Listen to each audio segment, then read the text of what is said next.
May the merits of these teachings benefit all beings. May these words arise from and return to silence, and may they point to what is true and real.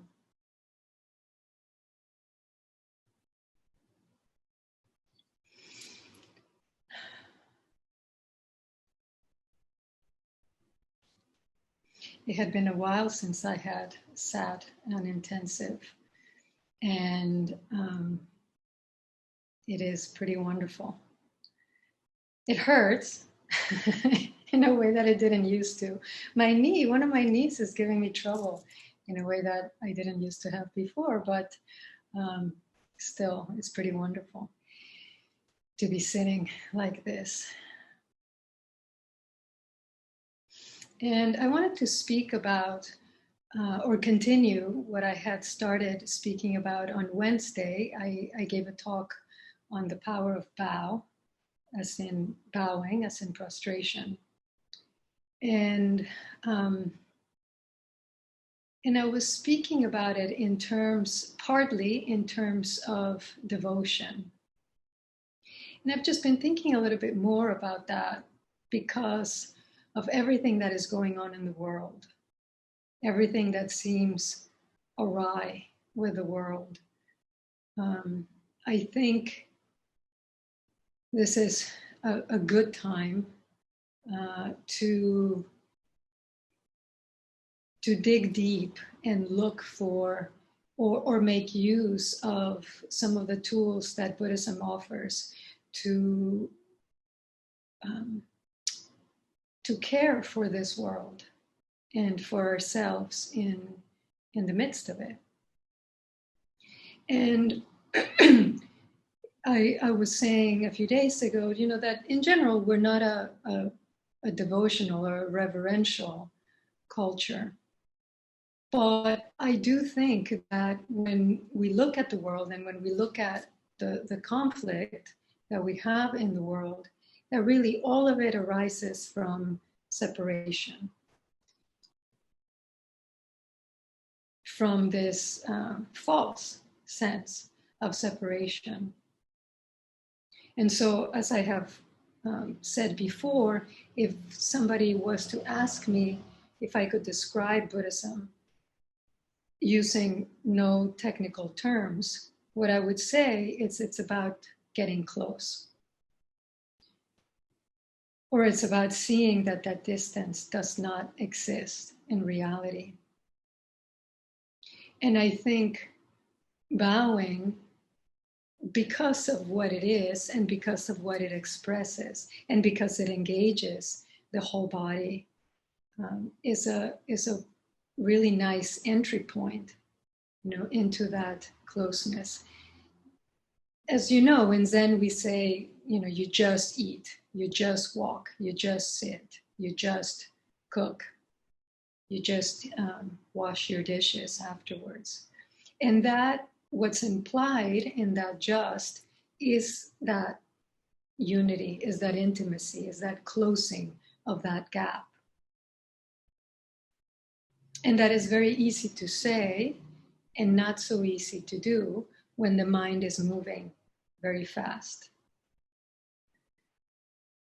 And so a good deal of practice is slowing down. Slowing down enough to locate ourselves in space and to also let go of that location, to let go of that separation and just do what we're doing.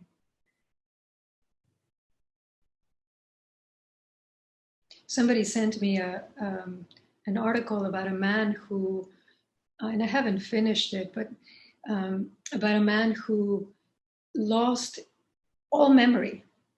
He does not remember anything from a few seconds ago all the way to the time when he was born.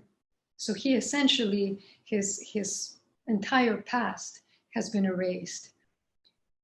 But every moment, the past is erased as well. So the moment that he enters into this next moment, which in Buddhism is some infinitesimal amount of time. A moment is very, very short. I mean, his wife says he blinks and already it's a new life for him. And what I was struck by is we speak of that in terms of freedom and wakefulness and in that intimacy. And for him, it seems like it has been an absolute hell because he doesn't know who he is or who anybody is. And so this freshness is actually a burden for him. And it just made me think of the necessity of both sides, right? The fact that we do need to know who we are. I've spoken of this many times before. You need to know where you end and I begin. And we do need to, in order to navigate the world, know past from present, from future. And also, to be truly liberated, we need to be free of past, present, and future.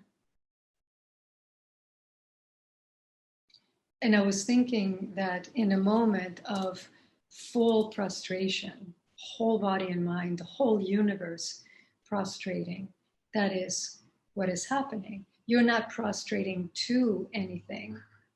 There is no one prostrating. There is just that movement into emptiness, if we need to describe it in some way.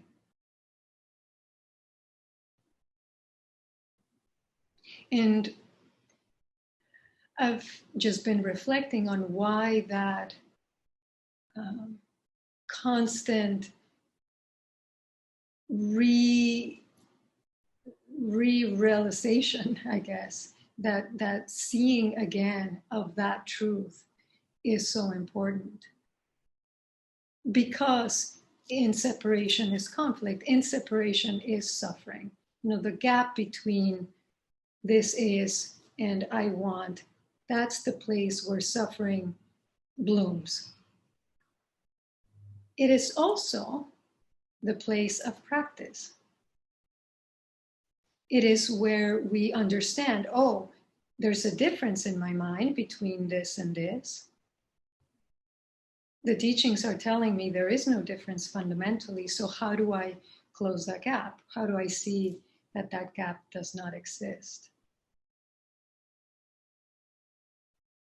That well-known saying of Zen, that a hair's breadth of difference is as the distance between heaven and earth, is true. That the moment we separate by this much, it's already the distance between heaven and earth. But that separation does not actually exist on a fundamental level. At the same time, we have to pay the bills. We have to take care of this body. Some people need to raise children, go to work. And so you also need to be a body in this larger body that is the world. And as I said, you need that sense of discreteness.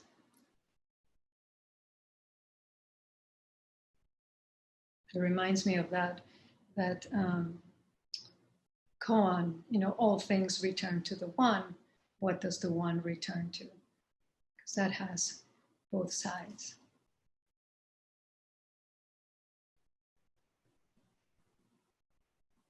And so returning to devotion, you know, if we think of devotion as reverence, as respect, as commitment, as wholeheartedness, as sincerity, then I think that wish, you know, that vow, that aspiration to close that gap or to be free is contained in devotion. And we normally think of having devotion for those things that are somewhat, you know, special or unique. But of course, again, fundamentally, everything is unique.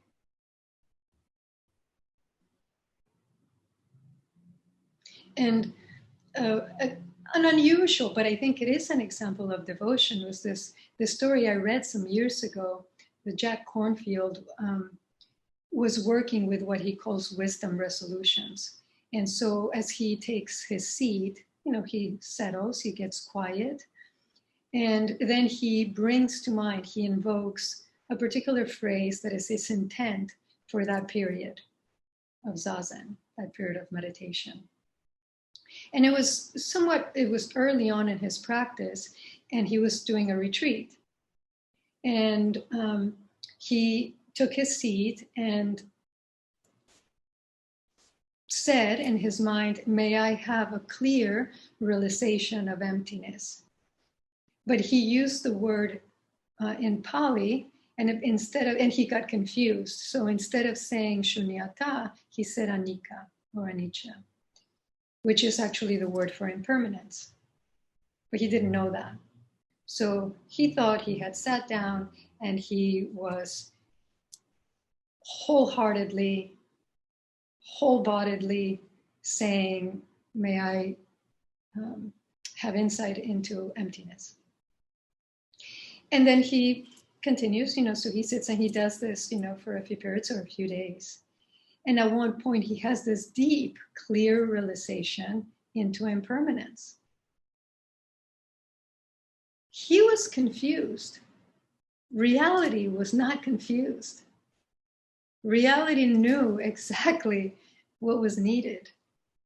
And through the power of his devotion, his aspiration, his zeal, he was able to realize the thing he was really asking for without even knowing.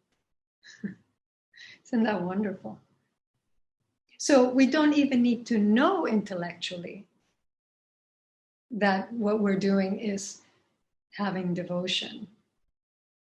It really is an attitude. I was going to say of mind, but if we take mind to be the whole thing, then yes, it's an attitude of being. It's a whole turning in a perhaps different direction, given that normally we don't tend to see the world like this. So we're such a throwaway culture in general, right? We see human beings as supreme, and we take from reality, from the world, what we think is ours and what we need to fulfill our desires and to have the life that we want to have. I've been thinking about this so much because I'm in a beautiful place, but that is also, very much a resort place, a vacation place, a party place. And it's painful to see the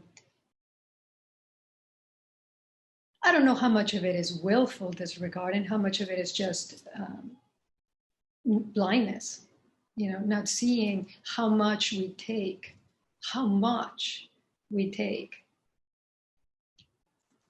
that has absolutely no relationship to what we give back, certainly to the planet. And how quickly, how easily we discard what we think no longer serves us. And of course, this is just one example. I mean, I could go almost anywhere in the world and I would see the same. We would see the same. And so you could say that having a devotional attitude is the opposite of that. It doesn't necessarily mean you go to church and you, prostrate yourself in front of a crucifix or do 108 or 100,000 prostrations in front of the Buddha. It includes that. It could include that. But I think of it more generally as an attitude of deep care and of not wanting to chop up the world in little bits and to say, well, this is important and this isn't. This deserves my attention and my regard and this doesn't. But that plastic bottle, endless plastic bottles that we use here, because you can't drink the water from the tap, that somebody could say, this came from somewhere and is going to end up somewhere. And how do I create my life to take that into account, to think about that? Because we have to, and we're seeing that, right, more and more. That when we, take off a piece of clothing, that how we fold it, how we set it down, it doesn't have to be obsessive, but that somebody made that piece of clothing, many someones with lives, and perhaps children, certainly histories, desires of their own. And that all of that is helping in this moment to support me, to serve me. So how do I serve it in return? To me, that's really devotion. How do I serve it in return? In the particular way that each of us might choose to do that. Some people will do it through very overt environmental work. Some people will do it with social action. Some people will do it simply in their sphere, in their own Buddha field, their own sphere of influence. I've spoken, not for some time now, but I've spoken before about, when my brother died 13 years ago now, the man who took care of his funeral, I will never forget him. Because of the way he did his job. I mean, he's in charge of a funeral home. He's essentially a funeral director. And he was one of the most present, most loving, I would say, even though I was a complete stranger to him, most loving human beings I have ever encountered. He knew what somebody in that situation goes through in general terms, right? The distress, the sadness, etc.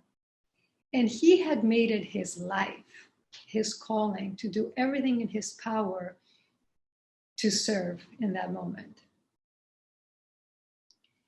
And he's not Buddhist, he's Christian. And when we would do the whole cremation part, which we would do as part of funerals at the monastery, I think in the beginning he was a little weirded out by it, because normally people who have their relatives be cremated, they just deliver them and then they leave. They don't want to be there. They don't want to be witness to it. They certainly don't want to participate and press the button. And we Buddhists go right in there when it comes to death. So we were right in there, not just for my brother, which I was there and I did press the button, but other funerals that we had at the monastery. And we do a whole service right there at the crematory. This is the body, going on to its next passage, its next life. We don't want to miss that. So, but even that, he very quickly recovered and said, of course. I think it was even a little against regulations, but he figured out so that we could do it. And I will never forget him, really the way that he was with me. And I could tell that it wasn't about me, that this is how he met every single person, every client. But you never had the sense that you were a client, that he was trying certainly to sell you anything. He was trying to make this difficult time a little bit easier. Pretty extraordinary human being. And so, what it is, what shape it takes, I think is much less important as that mind, as that being of devotion.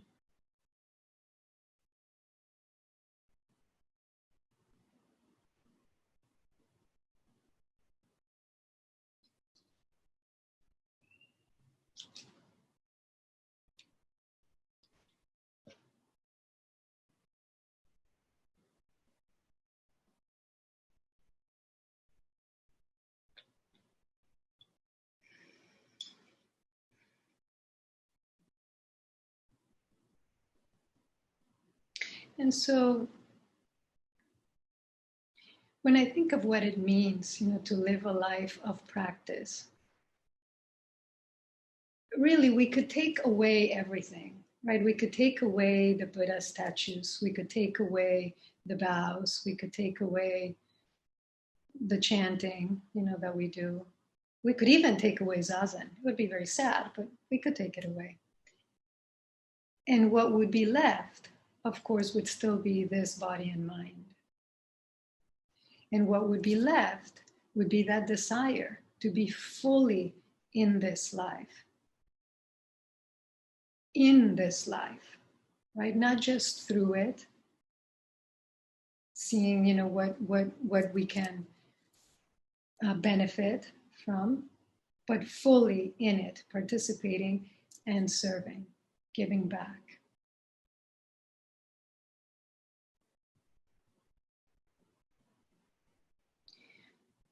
That it, in fact, this way of being, at a certain point, I think, becomes an imperative. Because when you do see that you are responsible for the whole thing, because you are the whole thing, then it makes it harder to, I guess, to just coast. I guess it's still possible. It's always possible to go back to sleep, but it becomes harder. So in one sense, I've, I've said practice really messes you up, because all the stuff that you kind of mindlessly enjoyed before, it gets harder and harder to do that. And I think that's a good thing. So, if you're kind of at the edge of practice, beginning practice, get all the fun, all the all the wastefulness out of the way, and then turn wholeheartedly to it, so that you won't feel deprived. And then I hope that it's actually not a burden, that taking responsibility for the whole thing, being responsible for the whole thing, really just means being full in your life, which is what I already said. And it doesn't mean you do it perfectly, and it doesn't mean you take care of everything, because you can't. There being 24 hours in the day, how do you use them? As Master Zhaozhou said, instead of being used by them.